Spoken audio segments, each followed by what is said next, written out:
Hey, Noah here. Welcome back to another Chef RPG devlog. For the past couple weeks, I've been really pushing to improve the visual fidelity of the game to prepare a good trailer for the Kickstarter. In this video, I'll go over some of the techniques and discoveries I've made regarding how to create a more immersive game world, as well as the updates I've made to the game since the last devlog. The biggest update is that the main town revision is finally complete. I'm not going to show every part of the town in this video since I want to save some surprises for the trailer. Currently, we are standing by the fish market and docks area. For a comparison, this is what the docks look like before. After drawing a lot of pixel art in the past couple months, I realized that it's really the details, the movement, and the color contrasts that make a scene lively. It's really interesting approaching game development from an architectural background since architects rarely focus on object details and how things look in motion. One thing I felt was lacking in the previous version was that the map felt really static. It really makes the town feel dead if nothing is moving. To start, I made a bunch of animated screens to give off more of that modern sci-fi vibe. Cities like Hong Kong and Tokyo are famous for their advertisements and billboards, which light up the city streets at night. I want to recreate that feeling and really push that aesthetic when I eventually start work on Billboard City. For this particular scene, I wanted to emphasize that feeling of a seaside town. I don't know if this is true everywhere, but the seaside towns I've stayed at in Canada get a lot of fog and mist. When the fog comes rolling in, it creates this mysterious atmosphere where you can only see a few meters ahead of you. I added some simple fog sprites that move back and forth across the map, which really improved the atmosphere of the scene and made it feel more dynamic and alive. In the future, I'll create a more complete weather system and maybe create some super foggy days where you'll have to complete your daily activities despite it being really foggy and hard to see. It'd be interesting if the weather can have a significant impact on the gameplay, and things like fog, rain, and snow will hinder your ability to explore and collect ingredients on certain days, forcing you to adapt. Now, you can't have a seaside town without seagulls. So I made it so that dozens of them are always flying around and sometimes land on high points around the map. This was pretty easy to implement as I just specified points around the map that they can land at, and only one seagull can stand in one landing spot at a time. Currently, they serve no gameplay purposes and are really just there for aesthetic reasons. Along with animated objects, another thing that creates world immersion are the random objects that are scattered throughout the map. After designing a couple maps and walking around them, I realized that these little objects are things you don't really notice when they're there, but you do notice when they aren't there, because it makes the map feel somewhat empty and desolate. All you have to do is look at a picture of a busy fish market and make a list of all the random objects that populate the image, and you quickly realize how many things your scene is missing. So I spent some extra time adding these little things like fish barrels, garbage cans, anchors and chains, and some other things to give it a greater sense of life. Some of the best and most popular spaces on Earth are the ones where architecture allows for the customization of space by its inhabitants. And this chaotic fusion of forms and colors is what attracts people to come and visit. Places like the Grand Bazaar in Istanbul or Akihabara in Tokyo are some examples where objects can greatly enhance the aesthetics of a space. These random objects and animated billboards are definitely worth investing some time in throughout development. Another item that's been updated are the water animations. I tried to make a new water animation by playing around with shaders. I quickly realized that this is really complicated to do and I'll probably need a lot more practice with shaders if I want to achieve a water that looks presentable. For now, I used a combination of animations and the Unity particle system to create the water scene here. These horizontal lines you see are from the particle system and uses the same system that creates the rain.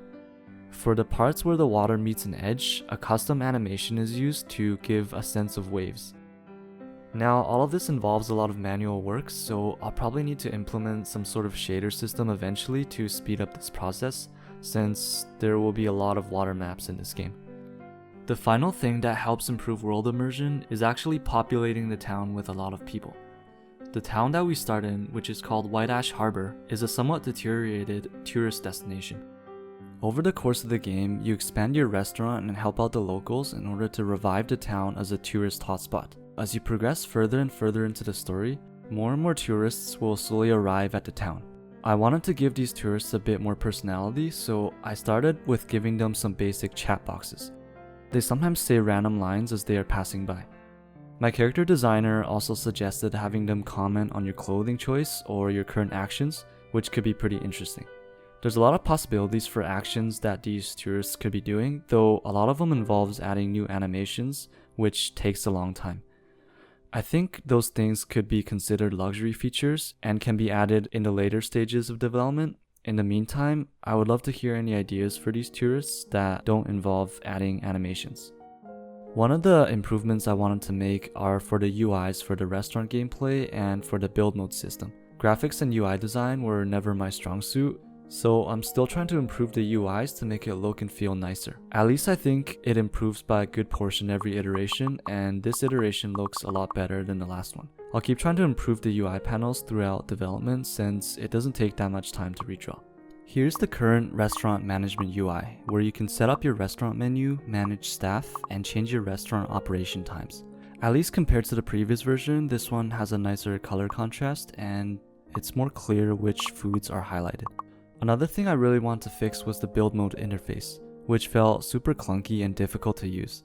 In this old version, it's pretty much text only and you have to click keyboard buttons to place furniture.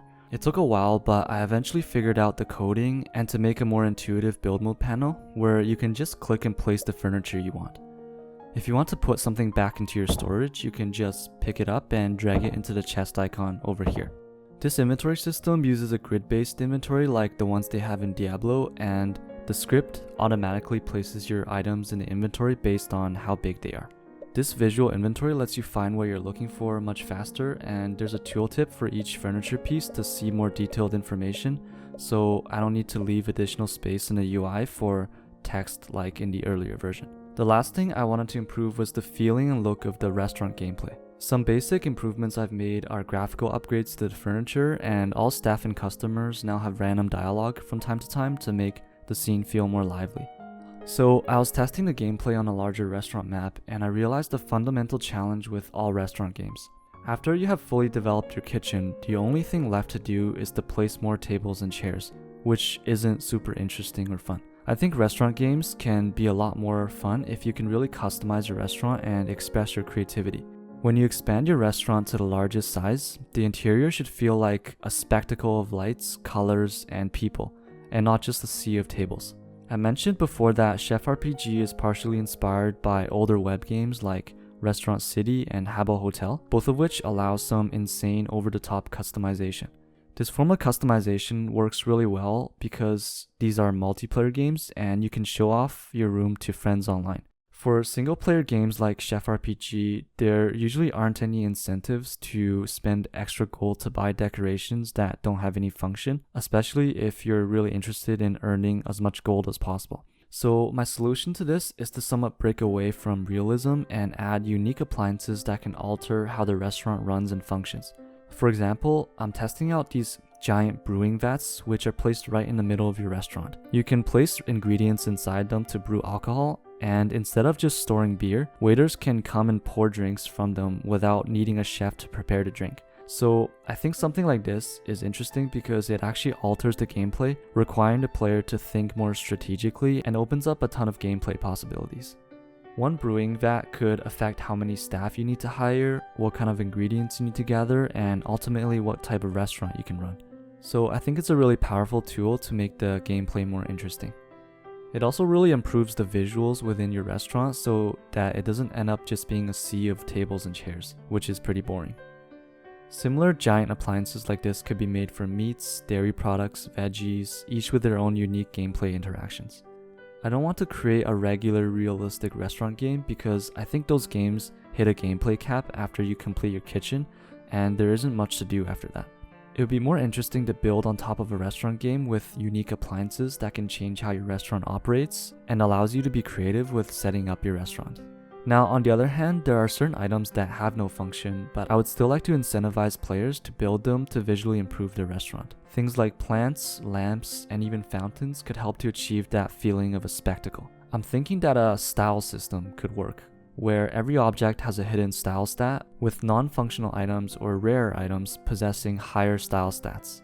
Customers and critics judge both your food and the style of your restaurant, which can influence their satisfaction and how much tips or awards you receive. If I do implement something like this, I think it might be better to keep it as a hidden stat like the EV system in Pokemon games, so as to prevent players from obsessing over stats and spend all their times in the UI, which kind of takes away from all the fun. Basically, it should just look like a food theme park when you have reached the end game, and you can actually feel proud of what you built.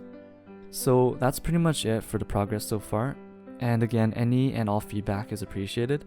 I have a big list of all the previous feedback that I'll knock down over the course of development, so even if I don't make a change right away, most of the issues that were brought up will eventually be fixed by the time the game is released.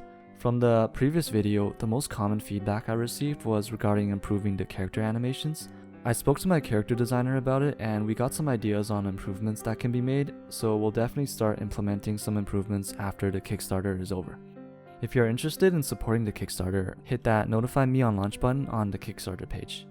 My current planned launch date for the Kickstarter is November 16, and I'm planning to release the trailer and Steam page all on the same day, so it'll be a pretty crazy couple weeks. I'll definitely need to take a break after that because I'm pretty sure I'm dangerously close to burning out after working non-stop for over a year. Before the Kickstarter, I got one last big video that I'm really excited to show.